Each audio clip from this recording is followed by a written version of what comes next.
A verdade é que, assim, pensando um pouco talvez nesse caminho, a verdade é que toda vulnerabilidade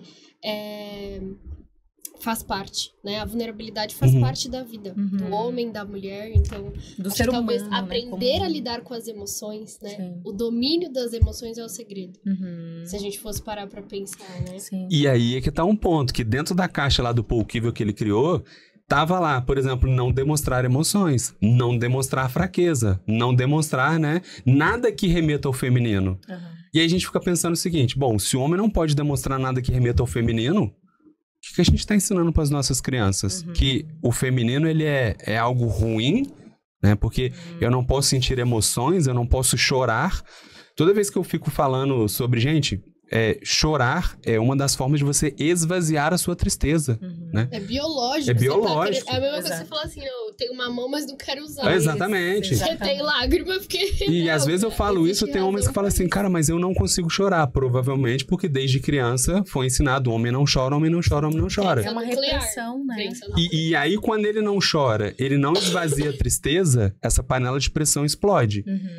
E se não é na tristeza, que emoção que vocês acham que explode essa panela de pressão? Agressividade. Porque a raiva, ela é permitida na cultura masculina.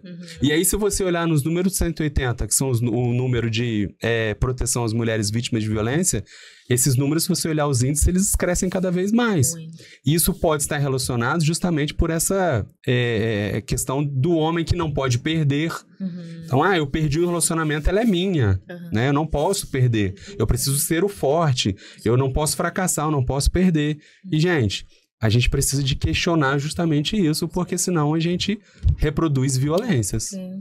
E quando a gente reprime as emoções, a primeira coisa que a gente faz é comunicar através da agressividade. Né? Essa é a consequência ali natural.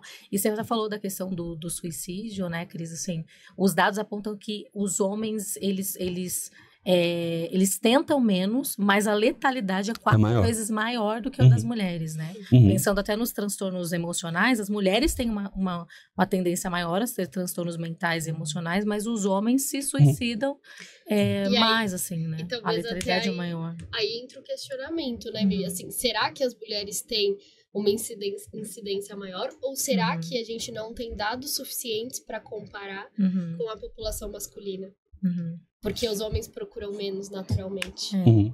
Né? De busca de ajuda, sem dúvida, é menos, né? Mas em termos de letalidade, sem dúvida, os homens... Sim. Eles chegam a esse extremo. Os métodos são mais agressivos, sim. né? Justamente pela dificuldade de buscar o auxílio. As mulheres tentam mais e é muito fácil a gente entender o porquê. Só a gente olhar para nossa história, para nossa sociologia, né? Para a história, que a gente vai ver o tanto de violência física, que são, se a gente for falar sobre fatores de risco, né? Violência física, abuso, violência sexual, tripla jornada, é um padrão de beleza que ninguém nunca atinge, porque o marketing... Até tava falando hoje, não sei com quem, alguém falou, a beleza do homem poderia ser vendida assim como a beleza da mulher é. Então, às vezes, o marketing te vende, olha, você precisa de ter essa beleza. Só que se a gente olhar para trás, até o conceito do que é belo, ele também é construído no momento sócio-histórico-cultural. A mulher de antigamente, a bela, era que tinha curvas. Hoje em dia já é outro padrão. Que o marketing vende, todo mundo quer comprar, mas, gente, muitas das vezes ninguém consegue, né? Então, assim, as mulheres têm várias questões aí para ela poder tentar mais. E os homens acabam morrendo mais por suicídio, por tentarem métodos mais brutos, né? E esse silêncio, assim, ele traz realmente uma repressão muito grande, né? Os homens silenciados, reprimidos...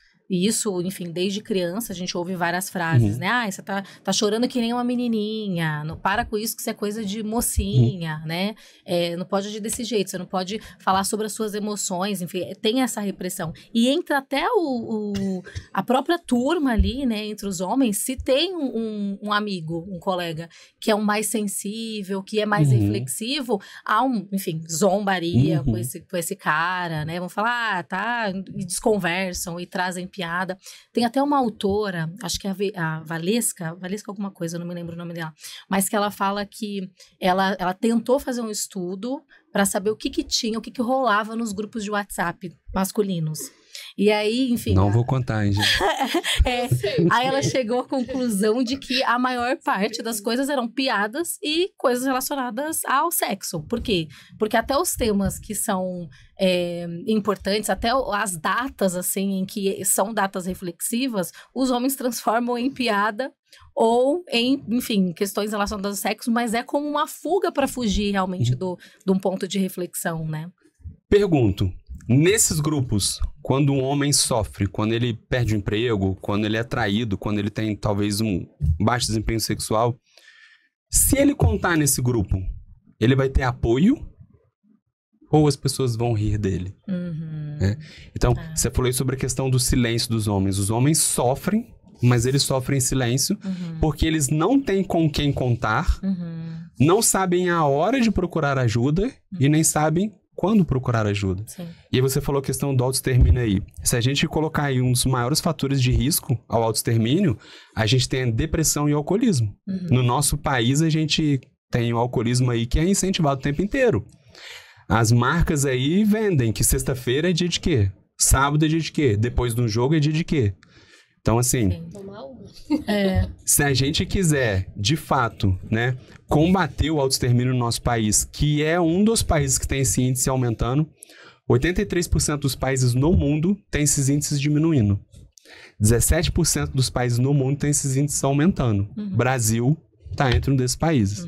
E combater o autoextermínio... Tem como? Tem. Se tem 83% dos países que estão diminuindo, é porque tem o que fazer. Sim, exato. Tem medidas para isso. E uma das coisas, com certeza, é combater o uso liberado aí de bebida alcoólica, que a gente tem aí como fator de risco aí depressão, que o homem já tem a tendência de não se cuidar, né? E tem também a questão do alcoolismo, que é cultural, né? É raro você ver no bar aí um homem que não esteja ali bebendo alguma coisa. É cultural. Sim, total. Sim. E incentivado. Incentivado, normalizado. Não só incentivado, como você não beber, isso aí também é um motivo de exclusão.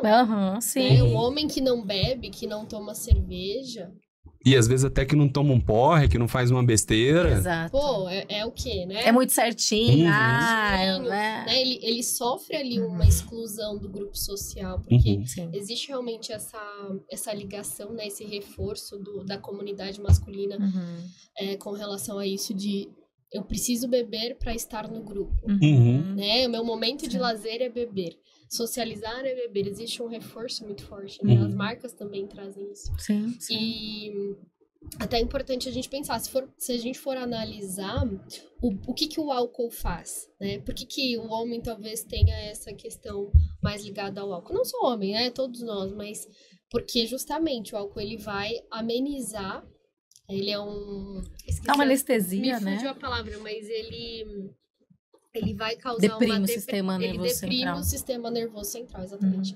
E aí ele vai amenizar as emoções, ou seja, existe talvez de fato no fundo uma dificuldade de lidar com as emoções. Né? Se a gente for parar a pensar, por que o homem odeia estratégia de autoalívio, né? Que a gente trabalha tanto na terapia do esquema, uma das estratégias de autoalívio.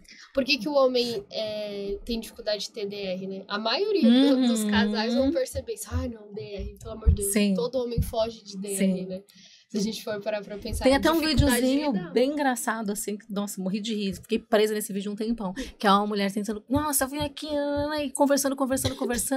E aí o cara olhando assim pra ela, né? Como se estivesse super ali ouvindo. Aí no final, ele fala alguma coisa, ela fala, eu entendi. Ele... Já vi. Esse vídeo é muito bom. Mas é exatamente isso que retrata. Ela querendo super puxar um assunto ali e tal, enfim, alguma discussão. E termina realmente numa brincadeira e tal, né? Por conta justamente dessa dificuldade de aprofundar nisso, naquele ponto. Porque vai realmente se aprofundar dá trabalho, né? Pensar no que tá acontecendo, no que tá rolando aqui internamente, dá trabalho.